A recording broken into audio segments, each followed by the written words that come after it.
So today I'm delighted to welcome all the way from Los Angeles via the magic of Zoom, Professor Michelle Caswell.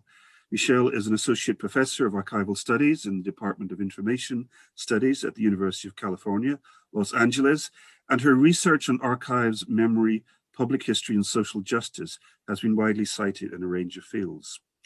She's the director of the University of UCLA's Community Archives Lab and the co-founder of the South Asian American Digital Archive. And she's also the lead organizer of the Archivists Against Collective, against, that is, history repeating itself, stating boldly on its website that neutrality is a drag. So Michelle, welcome. Thank you. Thank you so much for having me, John. I'm delighted to be here. I'm actually half Scottish on my father's side. So it's fantastic. It's an extra delight.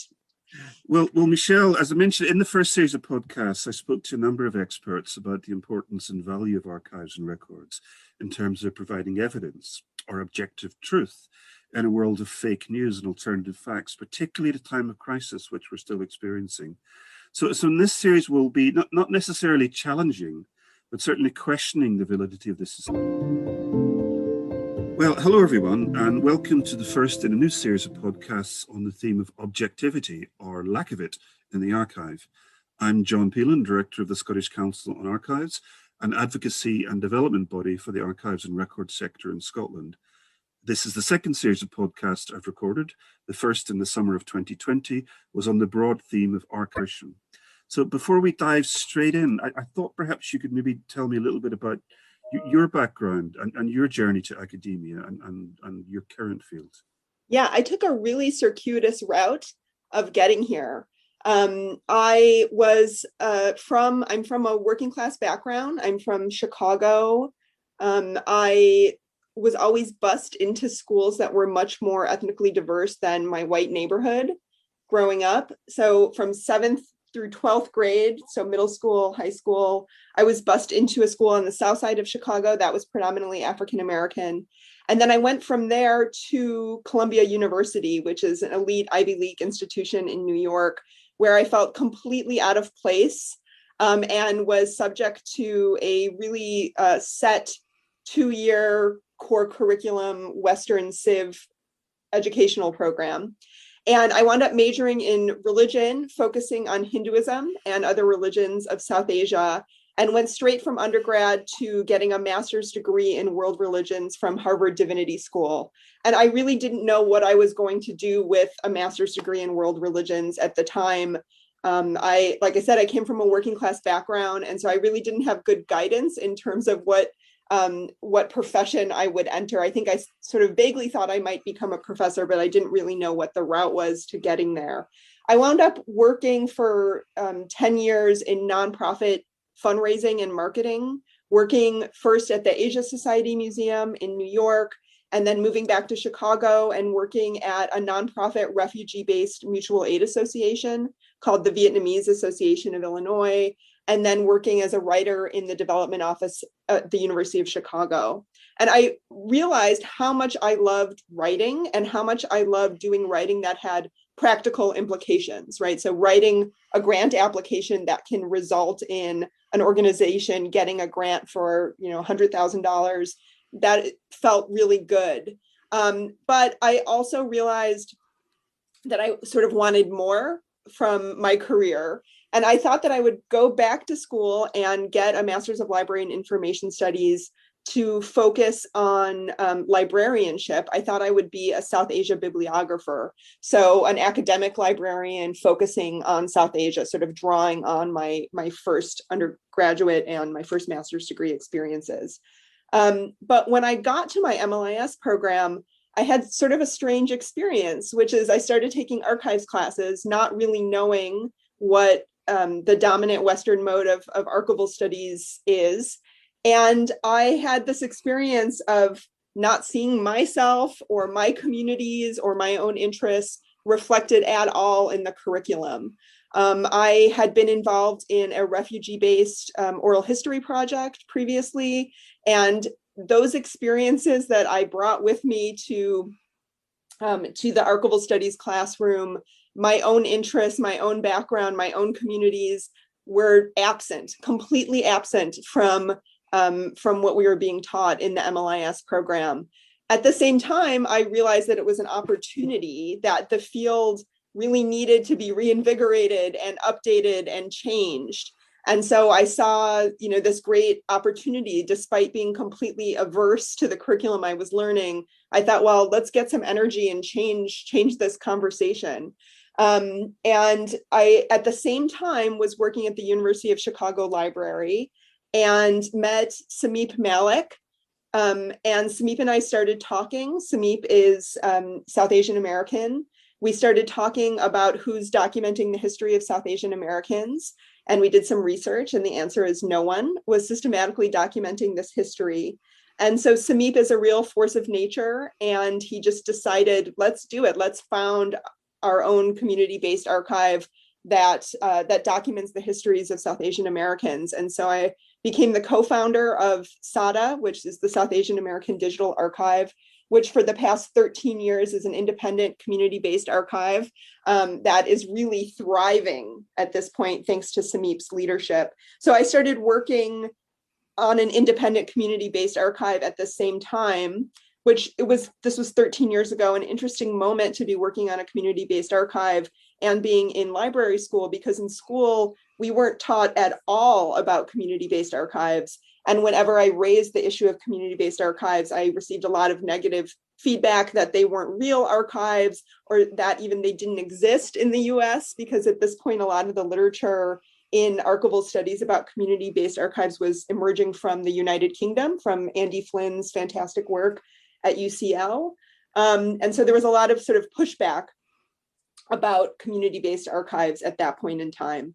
But I decided that I wanted to get a PhD. And I decided to do this because I realized how much I loved writing and doing research. And again, this opportunity to really transform the conversation in the field. So I got a PhD and became an archival studies academic. At that point, again, there wasn't a really well-developed body of literature about community-based archives. It didn't even occur to me that I could write a dissertation about community-based archives. And so I wound up writing a dissertation about human rights records in Cambodia, a particular series of photographs that were taken by the Khmer Rouge regime to document people they were about to torture and kill. And I traced sort of the history of those records, how they became archival collections and museum displays, and how they're being used by survivors now. And that dissertation was later published as a book called Archiving the Unspeakable. So I've taken a really circuitous route to getting here. And I like to say that I bring my full self, all of those experiences, I bring my full self to my work as an archivist and an archival studies scholar. And I think that shows up in my writing. Each of those experiences that at the time seemed like it wasn't going to add up, or it wasn't going to, didn't make much sense, wasn't very coherent, has all sort of led me to be the scholar that I am today. Well, it's a fascinating journey, Michelle, and I'm particularly interested in some of the things that you said about wanting to work and understand the stories of, of communities and marginalized groups. And I know that you are director of the Community Archives Lab. Perhaps you could just tell me a little bit more about the work of the Community Archives Lab. Yep. The Community Archives Lab was founded in 2017, but we had been doing work much earlier than that. So that the formal founding of the lab was just a way to formalize the work that I had been doing since I arrived at UCLA in 2012 with my students. So I love working with master's students and doctoral students and teaching them how to do research and learning from them as well, because it's certainly a reciprocal process. So the Community Archives Lab has a number of projects. We're interested in doing research that advances archival theory related to community-based archives. We're also interested in doing research that is driven by the needs of community-based archives. And I think we're finally in a position where community-based archives are approaching us and saying, hey, we would like this particular research project done because it would benefit our organization or our community in this particular way. So we do research that is often participatory, action-oriented research to benefit community-based archives. We build tools also at the request of community-based archives. that help them based on what their needs are and what they tell us our needs are. And we currently have an internship program where we have a grant from the Andrew W. Mellon Foundation that pays second-year Masters of Library and Information Studies students to do internships at local community-based archives in Southern California. So this is sort of a win-win situation where our students really are looking for professional experiences, particularly at community-based archives. They also need to get paid. So this enables them to get paid to do that work.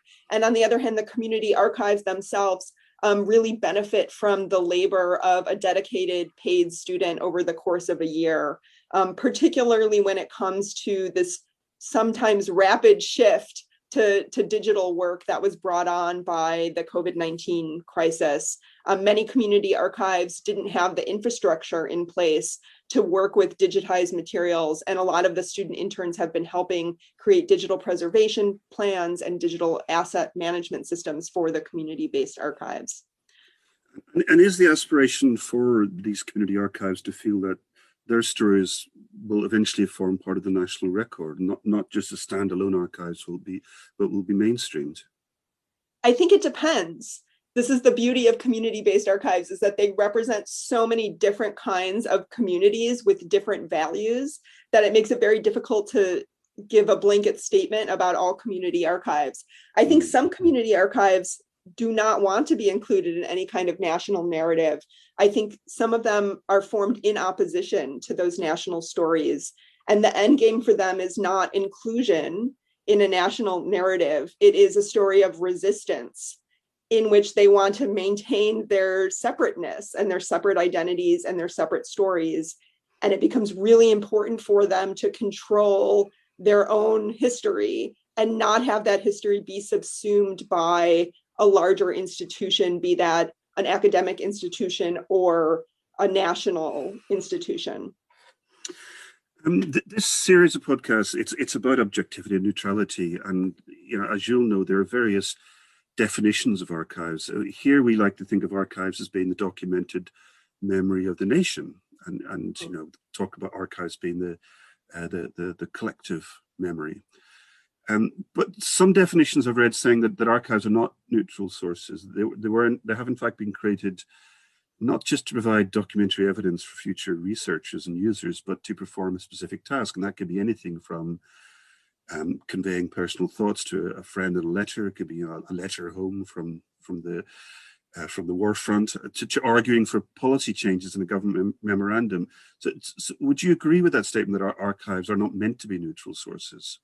No, they're not meant to be neutral sources at all. I think this goes back to the basic definition of what is a record, because I think at its most basic level, I think of archives as collections of records, right? If we go to dominant Western definitions of what is a record, that a record is neutral byproduct of activity, that is a very narrow definition of what a record is that really is rooted in the bureaucratic record keeping tradition. I think we need to vastly expand the scope of that definition of what is a record. So if we think of record as evidence of human activity that travels across space and time, a record then is not bound to a particular physical format. A record can be an oral history, it can be a dance, right? A record is any way in which evidence is transmitted. And the word evidence itself is a really interesting word too, because evidence is not just inertly existing out in the universe. Evidence has to be activated in support of an argument for it to be evidence, right? And what counts as evidence in one context or one culture may not count as valid or legitimate evidence in another context or culture. And so I think we need to vastly expand the scope of what we consider archives and records to be. And when you think about oral records or dance records or kinetic records, it is really important who is doing the telling and who is doing the listening or the watching or the participating, who's the giver and who is the receiver. Those are not objective positions. They're positions of relationality, right? And so there's no way that those kinds of records can be objective or neutral because they're situational, they're contextual and relational, right? And people's relationships with each other are not objective and neutral. They're very much rooted in our own positionality. So this is one example of when you start thinking about conceptions of records and archives from outside dominant Western traditions, our whole notion of dominant Western archival theory collapses and needs to be entirely rebuilt from scratch, which is really exciting for me. I think it's a really exciting moment to be in this field because of that. So no, I don't think records are objective in any way. And I certainly don't think that archival interventions, archival treatment, archival stewardship of those records is objective in any way. You mentioned the idea of the record traveling through time and space. Is what you're saying that actually that record, whatever kind of record it is actually malleable because it depends on the person who's using it, who's accessing it, who's interpreting it, and therefore its meaning is not fixed in a sense. Its meaning is not coming from a neutral standpoint. It's coming from the standpoint of whoever put it out there, or what they thought, and then it's been interpreted by different people in different eras from different backgrounds. Yes. So I would say dominant Western archival tradition relies on notions of fixity and futurity, right? So that the record is fixed, that we may bring different interpretations to it, but the record itself remains the same throughout space and time.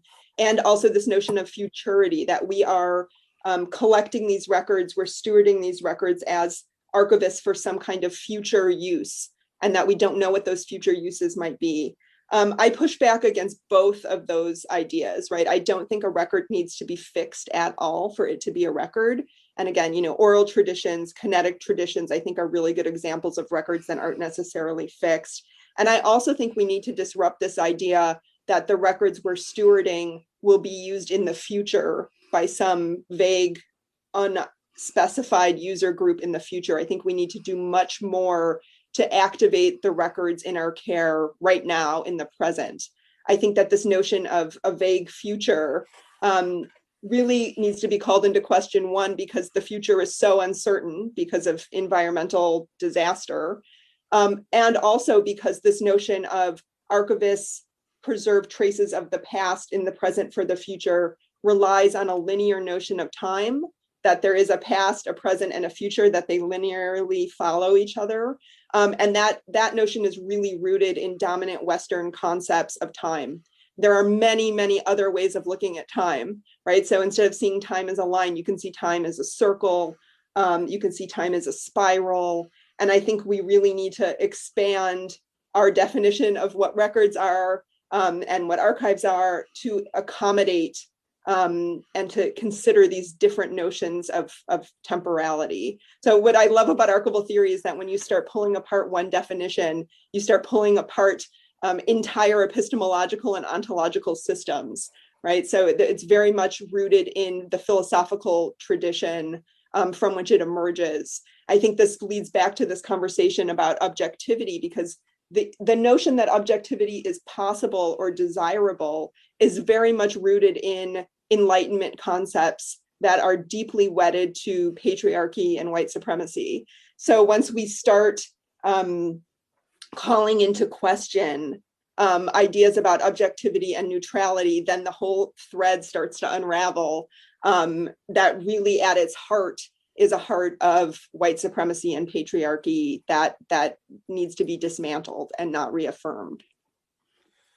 Yeah, well, I think it was Einstein who said that time is an illusion, and that's a whole different area that we could go into perhaps for another podcast. but I'm just wondering for the poor old archivist whose job it is to try and manage, catalog, record information and documents as honestly as possible. I mean, how can they participate in that rethinking of how the archival process can change?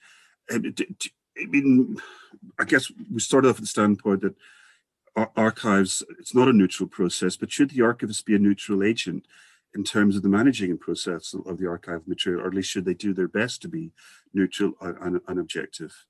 No, they shouldn't, right? First of all, I don't, what is neutrality? And I think I ask this question of my students all the time. What we think of as neutral is in fact a guise, right? It's a view, what we would say is a view from nowhere is what feminist standpoint theorists would call it, right? Which is again rooted in Enlightenment thinking, because it suggests that there is a possibility and a desirability of being unnamed, right? That it's possible and desirable to have a view from nowhere. When in fact, as feminist philosophers have reminded us, everybody has a positionality, right? Everybody has a view from somewhere. Donna Haraway, the feminist philosopher, calls this the God trick, right? Nobody has a view from nowhere. We all are socially located, and our positionality determines what we can see and what we can do, and the kinds of questions that we ask, for example. So it's neither possible nor desirable to be neutral, right? Neutral is, again, rooted in Enlightenment thinking, a mask for white supremacist patriarchy, and purports to be a view from nowhere, when in fact, we all have a view from somewhere. We're all from somewhere. We all have positionalities. We all have different relations to power, different relations to oppression, different relations to our own communities. And we bring that with us, whether we want to or not. We bring that with us to the archival work that we do. So when you think about neutrality, who has been able to even have the guise of being neutral?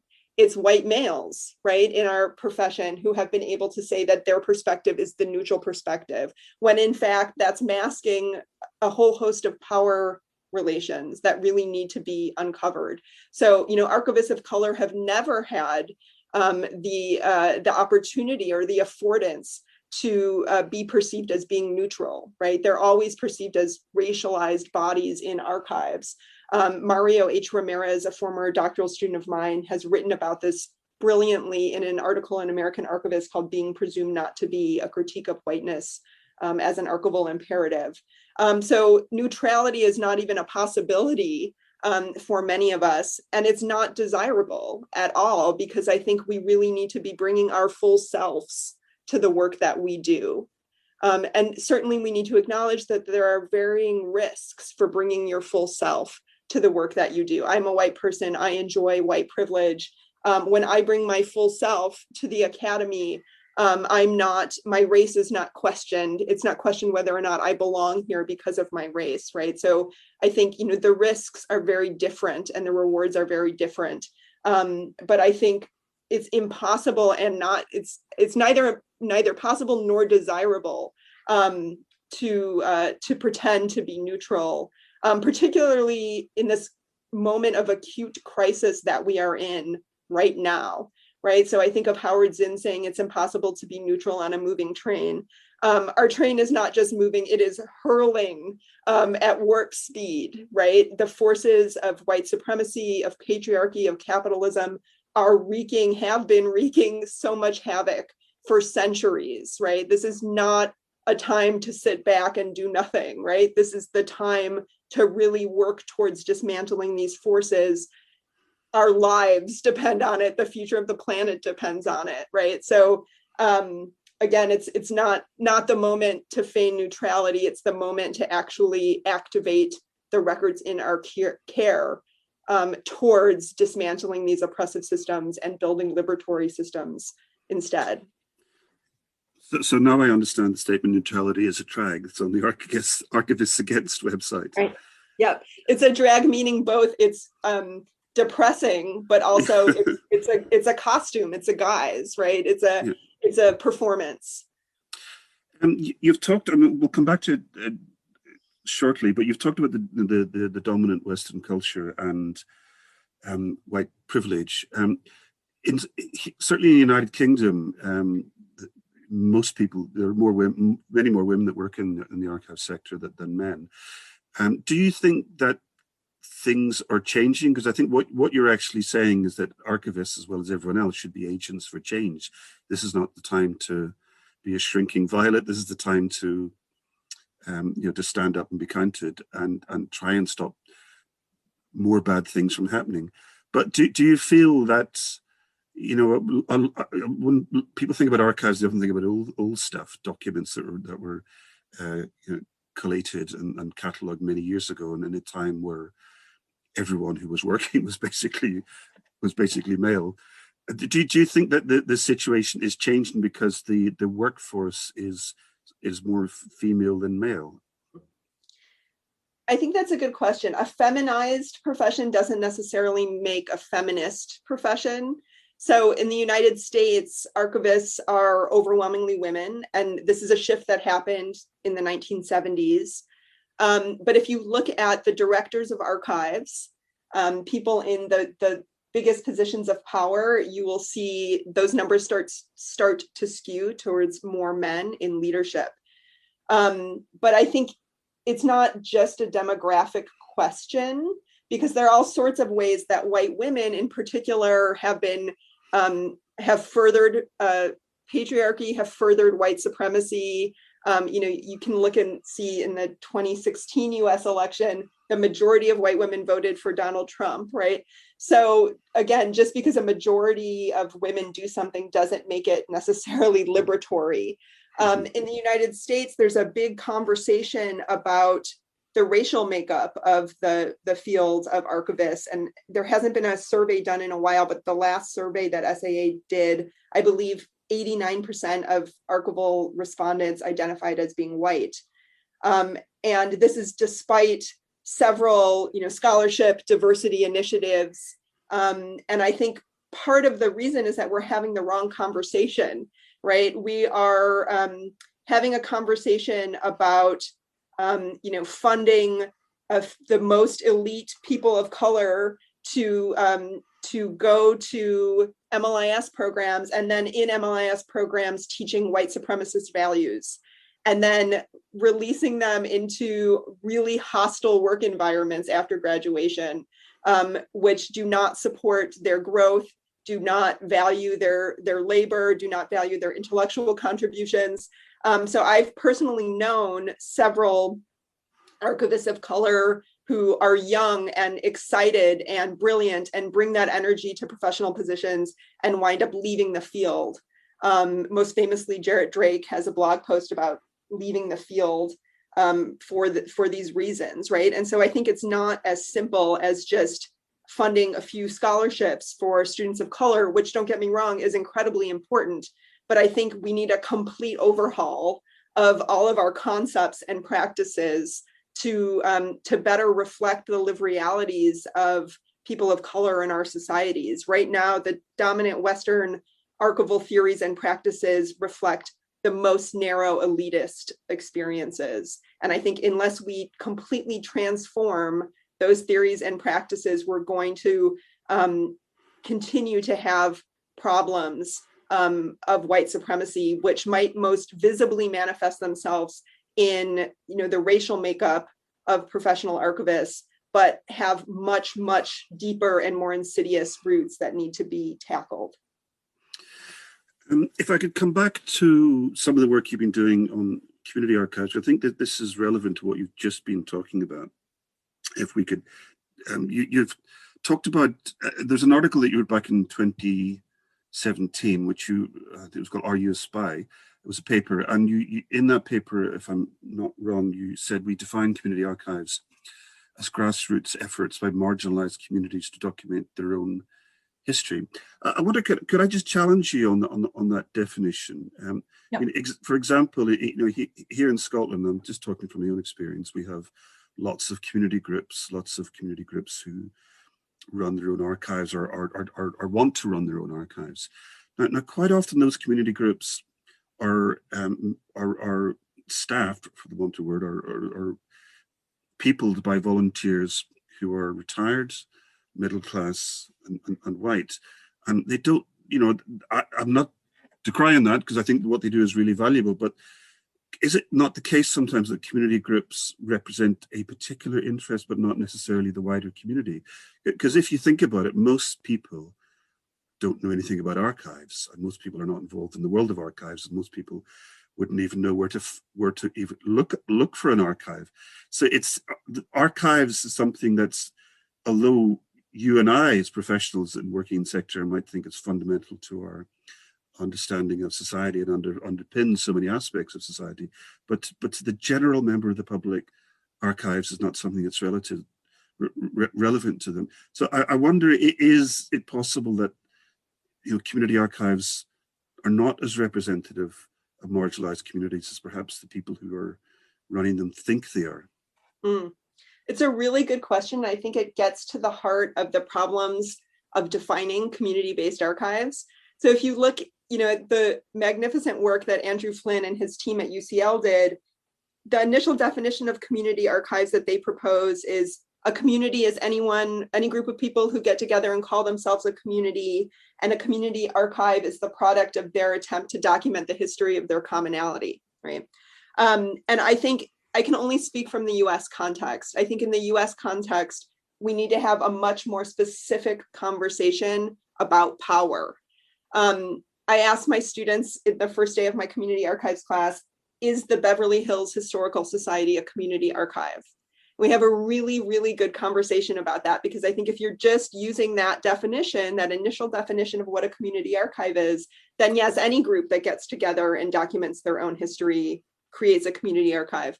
But I think to be more specific, even if it's clunky, I think what in fact I'm interested in is minoritized identity-based community archives. So groups that have been excluded from mainstream archives, from mainstream historical narratives, who get together and then document the history of their commonality, including their resistance to oppression. And so for me, power, again, is absolutely essential in these conversations. One could take that initial definition of community-based archives and say, well, white supremacist groups, explicitly white supremacist groups like the Proud Boys or the Ku Klux Klan, that they can form their own community-based archives.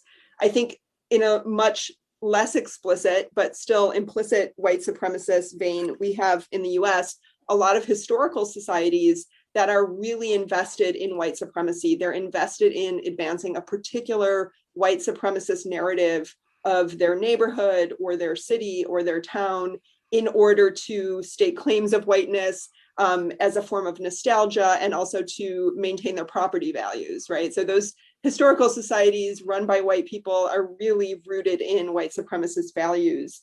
And that's why I think community-based archives can designate the difference, right? But I think we do have to be more specific and talk specifically about minoritized identity-based community-based archives, which I know is clunky, but also within minoritized identity-based community-based archives, there's nothing inherently liberatory necessarily in people who have been oppressed coming together and documenting the history of their commonality, because in many cases, community-based archives can further alienate those who are on the margins within a particular community.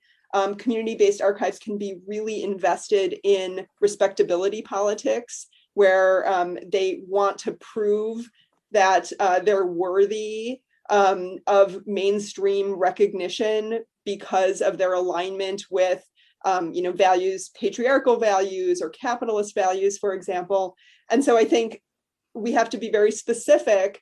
And I could say that I'm specifically interested in liberatory, minoritized, identity-based, community-based archives, but then it gets to be really clunky, right? So, if you're looking at the word count, community archives is sort of a quick hand way of denoting all of these things. But I think you're absolutely right to challenge the necessity of a community-based archive being inherently liberatory or representing a marginalized group or fighting oppression. Because I think if you look at the term in its most generic sense, liberation, fighting oppression, being disempowered isn't necessarily obvious in the most basic definition of just the term community archive. Yeah, and I just wanted to touch also on a comment that you made earlier about marginalized communities feeling a certain degree of mistrust and authority, and that can create barriers, particularly for researchers, but also for professionals working with those groups. I imagine that a lot of representatives of those marginalized groups want to feel that the archive provides a safe space for their stories to reside, without someone misusing it or interpreting it or taking advantage of it in a different way. But that in itself is a challenge, because so much information now is what's known as born digital. An archive may contain a collection of recorded stories that are uploaded onto the internet and then can be manipulated in all sorts of different ways. Now, and I wonder, maybe you could talk a little bit about those barriers that perhaps you've experienced in working with those communities to assure them that in teasing out their stories and cataloging and collecting them, that they're not going to be open to misuse. Yeah. I think it's a really good question, and I think it depends, because if an archive like the South Asian American Digital Archive, I'll refer to it by its acronym SADA, we're online only. We are a digital archive. So we don't collect any records that we don't digitize and put online. At least we haven't thus far. In many cases, we'll make a recommendation, we'll digitize a portion of the collection and then make a recommendation that the physical materials get placed in a physical repository where people can access them. There is a risk, right? Because once you put something online, it becomes very difficult to control downstream uses of that material. I think we need to be really clear about what those risks are. And I think we need to accept not everything belongs in an archive.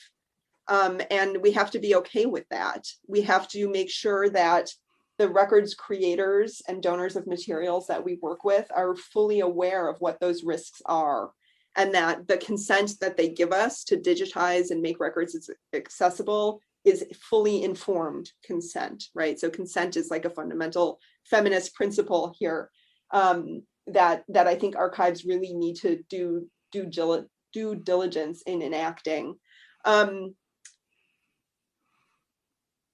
I also think that, again, we need to accept not everything belongs in archives, right?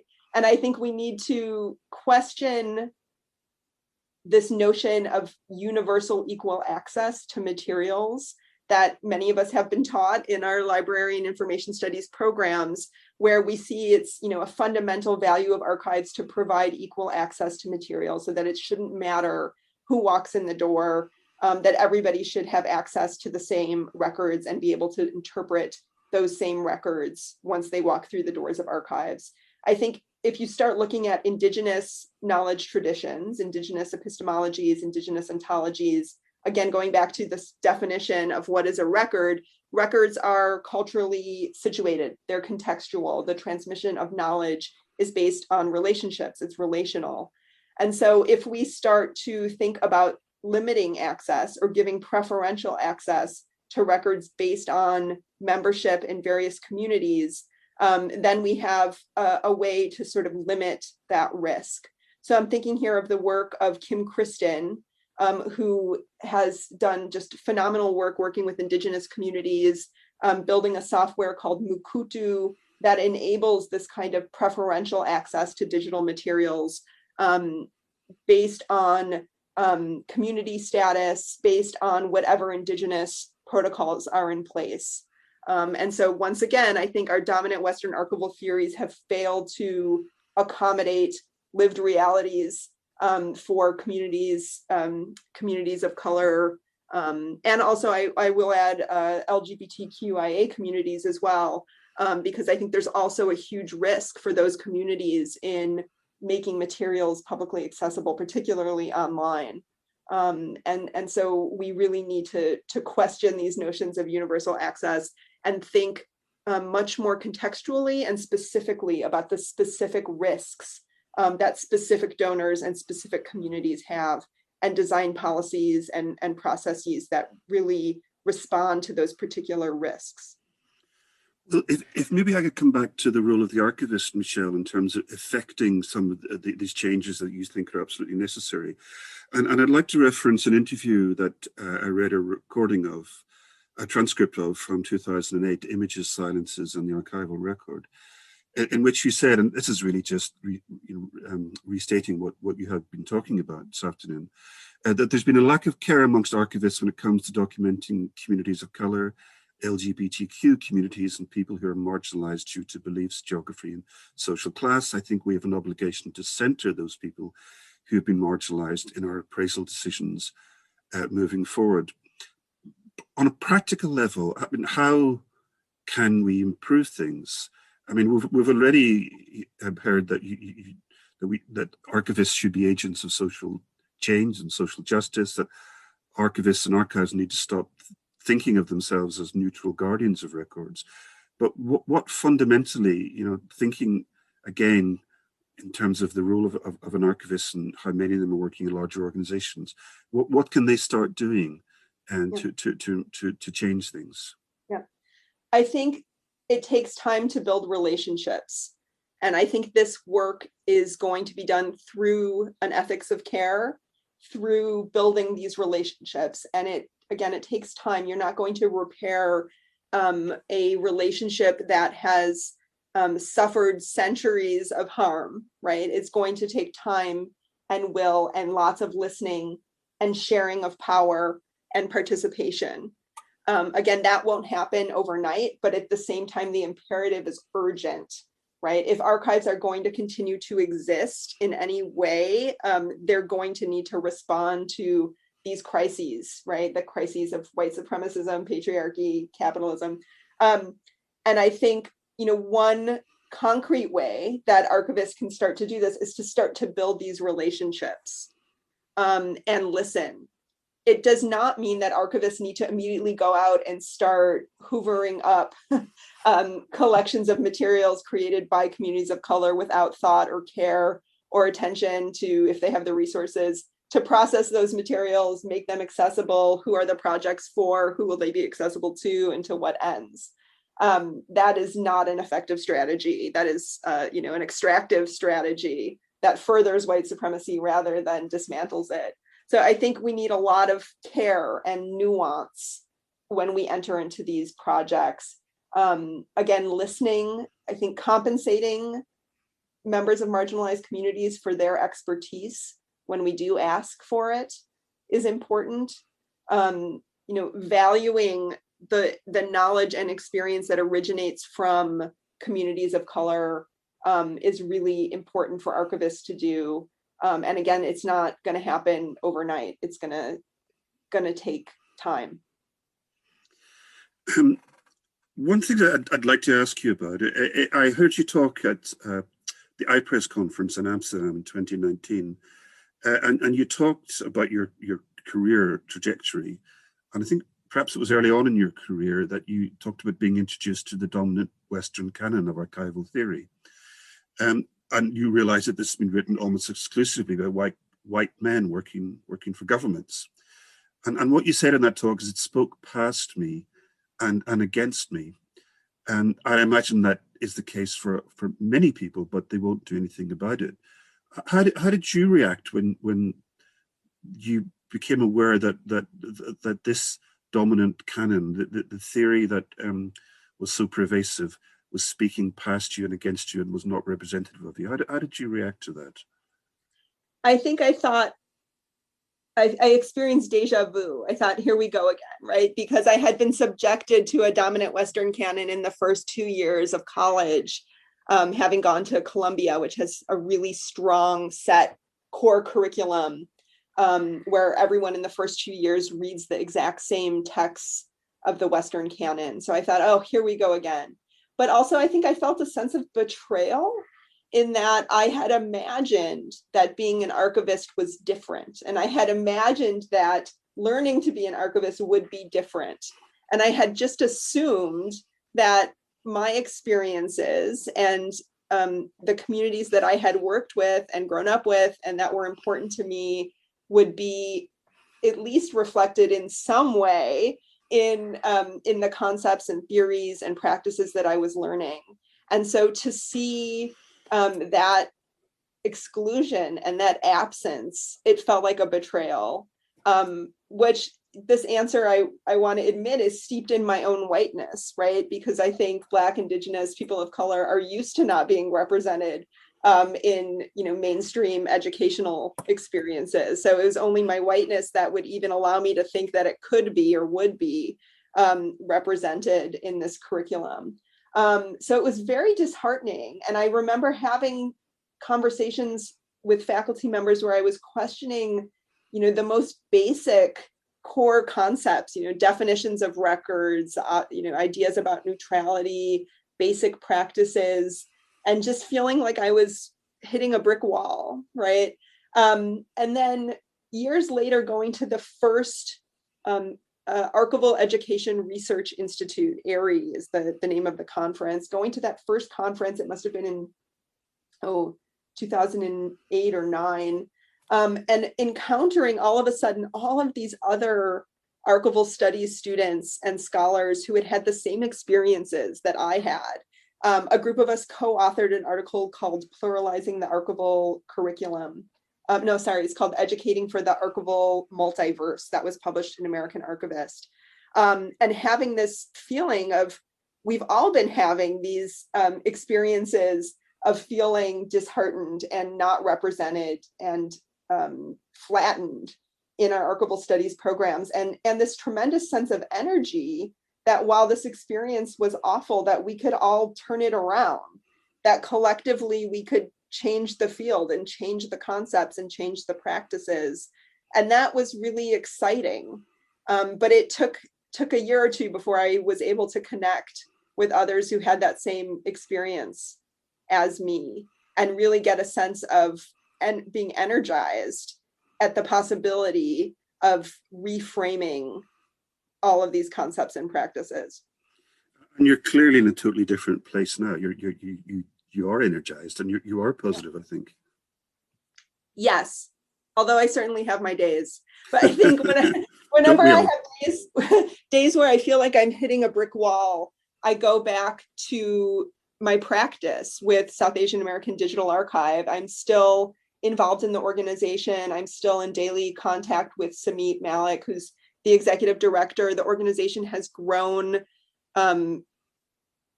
immeasurably from 13 years ago when we had first conceived of it. And every time that I attend a SADA event or do work for SADA, I feel so energized and hopeful and feel like the field is changing. And whenever I teach as well, I mean, my students at UCLA are incredible. The kinds of critique and energy and brilliance that they bring to the classroom also give me a great deal of hope for the future of the profession. But I should also say that, I have a book coming out in May called Urgent Archives Enacting Liberatory Memory Work. And the final chapter of that book really talks about how hope is not a valuable emotion. That even if we feel like we are hitting brick walls, we need to keep at it, not because we hope for a better future, but because the act of rabble rousing, of resisting oppression is liberatory in and of itself. And that we really need to find joy in rabble rousing, even if that rabble rousing is rooted in deep anger, right? We still need to find joy in troublemaking. You have spoken about, and this is something I think that brings together two elements of what we've been talking about, both the needs of marginalized groups in these stories, but also the archival process. You've talked about, from your feminist standpoint, wanting to invert dominant patriarchal hierarchies and shifting the view of the archivist from nowhere, i.e. from a neutral position to a socially located agent for social justice. Do you think that archivists do enough to value the stories and lives of people whose documented past that they manage? And it's not just people of color, but also poor people, people from the 19th century. There's lots of records of, for example, people who struggled trying to get pensions after the First World War. I mean, the archivists that I know do value those lives, and if it wasn't for archivists, those lives would not be recorded, and we wouldn't have a chance to reconnect with them again. But is it the case that the process is so focused on neutrality it misses the opportunity to learn, or is it not the case that if it wasn't for archivists, then fewer people would be engaging with these marginalized groups? Yeah, I think again, it depends, which is the frustrating archival answer for every question. But I think archivists, whether we want to or not, we're not neutral or objective, and we do bring our positionality to the work that we do, and we can't help but develop emotional relationships and relationships of care with many of the records creators whose records we are stewarding. I think we need to think about that through a power analysis, right? I'm not saying that archivists need to empathize with enslavers, for example. But I do think that we do develop these relationships, right? Including relationships of care and empathy. And in the case of records created by enslavers, perhaps relationships of disgust or aversion or hatred even. I think it's only recently in the past few years that we have, as archivists, enabled ourselves to really talk about those feelings.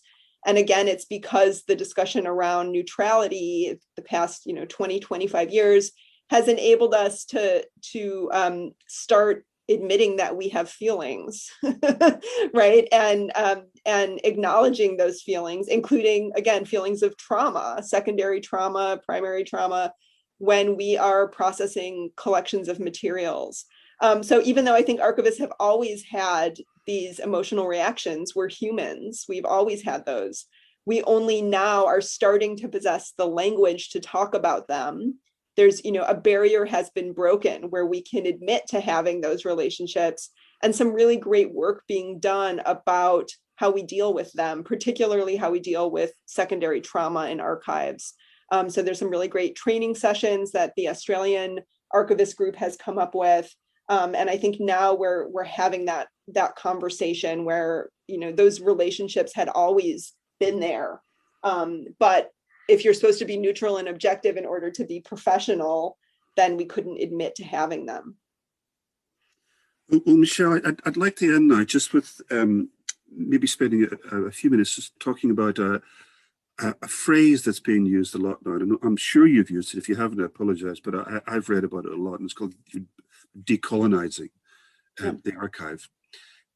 There's an anagram that I came across in reading some of your work, and having worked in the archive sector for almost 4 years now, I should be used to anagrams by now. But this is a new one, webcham, and it relates to, correct me if I'm wrong, a quote from Professor Hope Olson, where he talks about the toxic influence of white mainstream white privilege on determining archival value. And webcham, it's an anagram for, and I think there's a quote here: the white, ethnically European, bourgeois, Christian, heterosexual, able-bodied male. In other words, webcham presence is labeled the mainstream. This is the mainstream, and hence the universal from which all else is a deviation.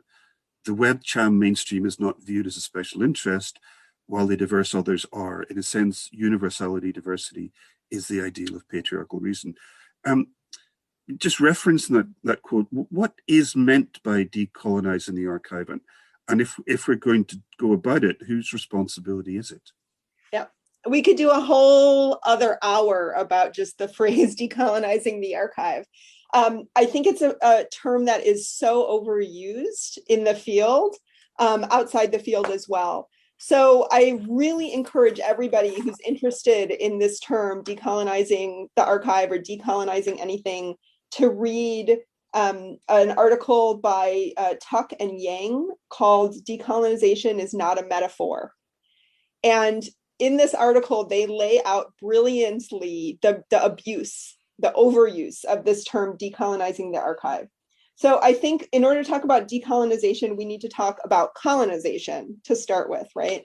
And colonization takes different forms, right? So in the North American context, it was settler colonialism, right? Where the whole point was not just to extract resources from the colonies, but to attempt genocide of the indigenous people and to take over their land.